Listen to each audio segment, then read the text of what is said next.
Hi, John Willson from SOAR here, and today is Strategy Saturday. Today I'm going to tell you a story. It's one that I often tell in many of the workshops and family presentations that I give, and I've had some requests to share it with you now. It's a story about my dad, and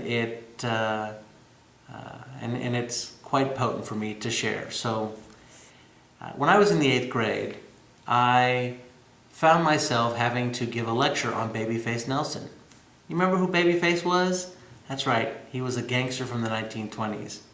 Now my dad traveled quite a bit during that time, and I needed to figure out some way to be creative about how to give that assignment. So I thought, you know what? I won't just talk about Babyface, I will become Babyface Nelson. And so I had to find some way to look like him. Well, again, Dad was out of town, and I went into his closet, and sure enough, there was a pinstripe suit in his closet that, it was big and baggy on me. I mean, after all, my dad was 6'4", and I was probably 5'8" at the time, but it worked. I was able to tuck the sleeves under, and it kind of fit the times. The problem was the pants were too long, but being the divergent thinker that I am, I had a solution. That's right, folks. I cut the pants to fit. I then took them over to a neighbor who hemmed them for me and went on and gave my assignment. And you're probably wondering what happened. Well, I made an A. When my dad finally got home, it turns out it wasn't just any old suit. It was actually his most expensive, finest, worsted wool, double-breasted pinstripe suit that I had cut to fit for a one-time project. That night at dinner, my father said, "Folks, while I was away, Johnny decided to go into my closet, pick out one of my suits, cut the pants to fit for a project that he gave at school." Now my brother was waiting in glee and anticipation because of the scolding I was about to get. But instead, my dad said, "You amaze me.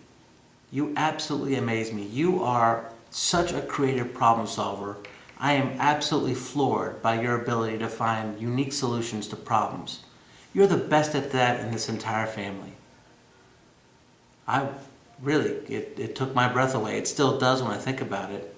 My brother, he was like, "What happened?" He was so upset that his brother didn't get the scolding he thought I was going to get. So then my dad came over around the table and he gave me a big hug. Maybe a little harder than he needed to. And it has been a really, really, really remarkable lesson.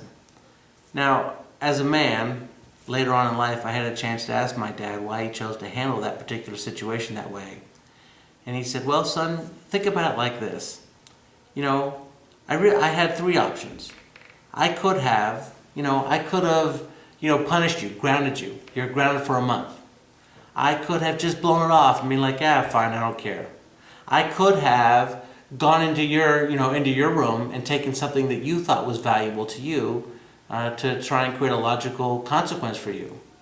But instead, John, I decided to go with the fourth option. And the fourth option was I was particularly concerned about your self-esteem at the time, and it mattered to me how you might see yourself.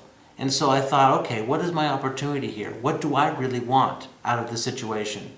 What will still matter in 5 years? Will it matter that suit is no longer usable? I wouldn't even think about that suit in 5 years. Your self-esteem being intact and seeing yourself as somebody that is a divergent creative thinker, would that still matter in 5 years? You bet it would. So my challenge to you is to give it the 5-year test and always ask yourself, what's the fourth option? This has been John Willson from SOAR. I hope you have a great weekend.